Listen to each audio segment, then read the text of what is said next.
اعوذ باللہ من الشیطان الرجیم بسم اللہ الرحمن الرحیم۔ سب سے پہلے تمام عالم اسلام اور بالخصوص میری کچھی مومن برادری کو بہت زیادہ رمضان کی مبارکباد۔ اللہ تعالیٰ سے دعا ہے کہ اللہ تعالیٰ ہمیں اس مہینے میں ڈھیر ساری عبادتیں کرنے کی توفیق عطا فرمائے اور اس مہینے کے ذریعے ہم سے راضی ہو جائے، ہماری بخشش اور مغفرت فرما دے۔ ان شارٹ ویڈیوز کا مقصد یہ ہے کہ 3 سے 4 منٹ کے کلپس میں روزانہ کی بنیاد پر رمضان الکریم میں آپ تک کچھ اہم معلومات پہنچائی جائے۔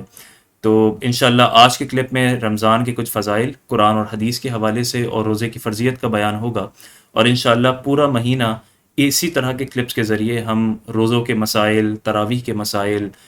کچھ باطنی گناہ، جہاں تک جتنا ممکن ہوا انشاءاللہ کچھ نہ کچھ ہم سیکھتے رہیں گے۔ رمضان الکریم کے بہت فضائل ہیں۔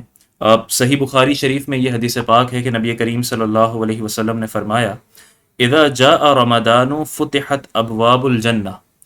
کہ یعنی جب رمضان آتا ہے تو جنت کے دروازے کھول دیے جاتے ہیں۔ اسی طرح صحیح بخاری میں آپ ہی سے مروی ہے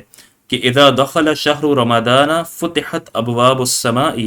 وغلقت ابواب جہنم وسلسلت الشیاطین، کہ جب رمضان داخل ہوتا ہے تو آسمان کے دروازے کھول اور جہنم کے بند کر دیے جاتے ہیں اور شیاطین کو زنجیروں میں جکڑ دیا جاتا ہے۔ اسی طرح حضرت حسن سے مروی ہے، یہ صحیح ابن حبان میں روایت ہے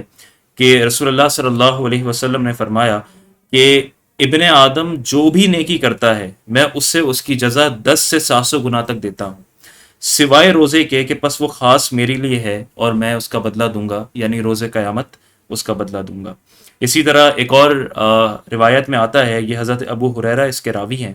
کہ رسول اللہ صلی اللہ علیہ وسلم نے ارشاد فرمایا کہ لو یعلم العباد ما رمضان لتمنت امتی ان یکون السنۃ کلھا، کہ اگر لوگ جانتے کہ رمضان کیا ہے، یعنی اپنی فضیلت اور برکت کے لحاظ سے اس میں کیا ہے، تو میری امت ضرور تمنا کرتی کہ پورا سال ہی رمضان ہو۔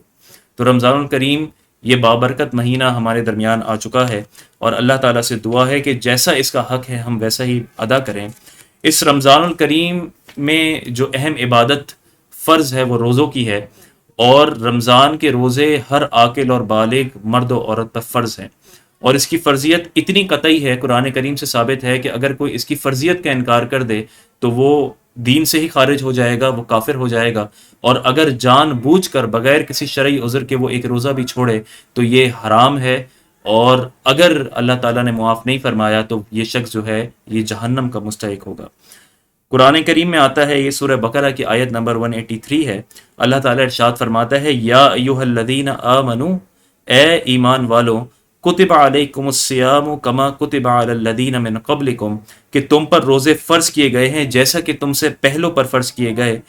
لعلکم تتقون، تاکہ تم پرہیزگاری حاصل کرو۔ تو یہاں سے پتہ چلا کہ روزے بالکل فرض کر دیے گئے، اور پھر اسی کی ایک آیت چھوڑ کے آیت نمبر 185 میں ہے کہ فمن شہد منکم الشہر فلیصمہ، کہ پس تم میں سے جو اسے پائے، یعنی اس رمضان المبارک کے مہینے کو پائے تو اسے چاہیے کہ اس میں روزے رکھے۔ تو اللہ تعالیٰ سے دعا ہے کہ اللہ تعالیٰ ہمیں روزوں کے احکام صحیح طرح سیکھ کر سمجھ کر اس مہینے مبارک میں پورا مہینہ روزے رکھنے کی توفیق عطا فرمائے۔ انشاءاللہ اگلی ویڈیوز میں ہم یہ جان سکیں گے کہ روزے کے کیا فرائض ہیں، اور روزہ کب چھوڑنے کی اجازت ہے، کیا کیا رخصتیں ہیں، کن چیزوں سے روزہ ٹوٹ جاتا ہے، کن چیزوں سے نہیں ٹوٹتا۔ تو انشاءاللہ ان ویڈیوز میں ہم یہ جان سکیں گے۔ اللہ تعالیٰ ہم سب کی بخشش و مغفرت فرمائے۔ السلام علیکم ورحمۃ اللہ وبرکاتہ۔